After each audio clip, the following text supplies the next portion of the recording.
Hello everyone, my name is Gretchen Faraci, and I decided to do my humanities midterm project on Martin Luther, his writings, and his religious impact.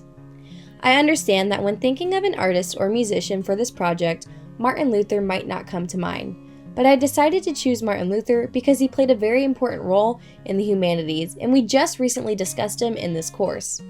I view his work of the Reformation as a work of art and literature, and I hope after this presentation you do too. In this presentation, we're going to be talking all things Martin Luther, including his early life, the start of the Reformation, his organizing of the church, his translation of the Bible, a quote that he had to leave with you, and finally, my works cited that I used to make this presentation so you can continue your research. We're first going to be talking about the early life of Martin Luther. Martin Luther was born in Eisleben, Germany on November 10, 1483. His early education included attending the University of Erfurt from 1501 to 1505. At age 7, Martin Luther had entered school in Mansfeld. In 1498, he returned to Eisleben and enrolled in a school studying grammar, rhetoric, and logic. He later compared this experience at school to purgatory and hell.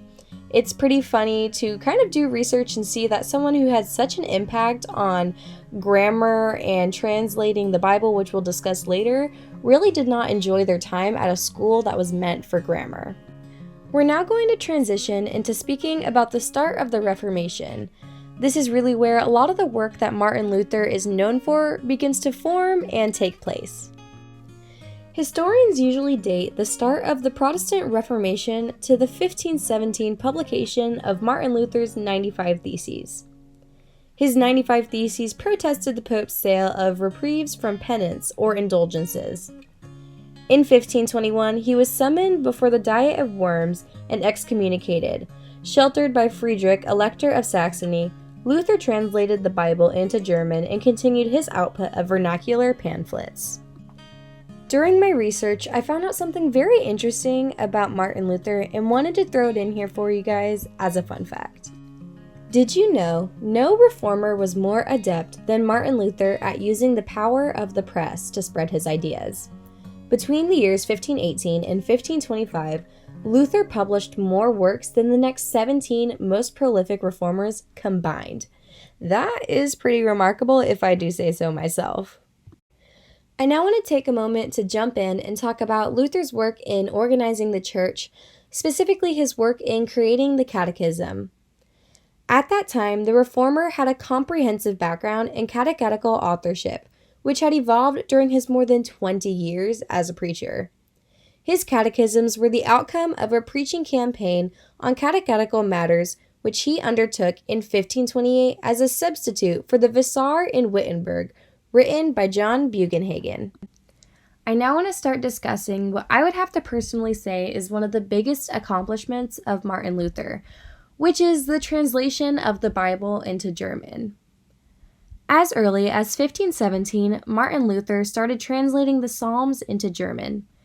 In 1521, when he was imprisoned in Wartburg, he set about translating the New Testament.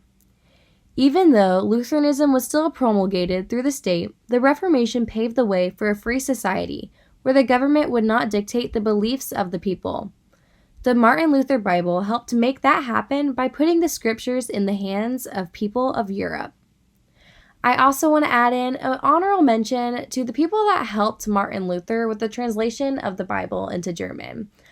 I learned throughout my research that while he does get a lot of the credit, and rightfully so, for his dedication, he actually met with a council of people speaking different languages that helped him in his successful translation.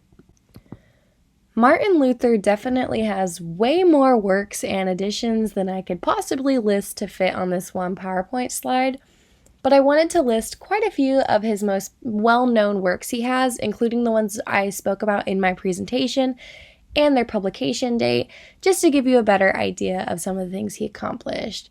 We have the 95 Theses written in 1517, Luther's Small Catechism written in 1529, the Large Catechism written in 1529, On the Jews and Their Lies in 1543, The Bondage of the Will in 1525, and The Concerning Christian Liberty, which he wrote in 1520. I highly suggest everyone to take a look at some of Martin Luther's writing just to see the articulation he has in his craft. As I begin to wind down this presentation on Martin Luther, I wanted to leave you with a quote from him. I've always found that when I hear a quote by someone, when I'm learning about the work they have created, it's easier for me to feel a deeper connection to what they have done. The quote I chose to leave with you guys from Martin Luther is, "Next to theology, I give music the highest place of honor." Out of all the quotes, I chose to leave this one because at the beginning of my presentation, I stated that I see his work in the religious realm and his literature as a work of art. And I said that it might not be the first person who comes to mind when thinking of the humanities, but you can truly see throughout this presentation and finaling out with this quote that Martin Luther really did have a huge respect for the humanities. And I think seeing that he cared for theology so much and seeing he would place music right next to it truly shows the dedication he had to the humanities. Last but certainly not least, I have my work cited. These are the main resources I used in conducting my research on Martin Luther and his work through humanities. I really appreciate the time you took out of your day to listen to this presentation, and I hope you understand some of where I'm coming from now about my opinion on Martin Luther and the work he has done. Thank you.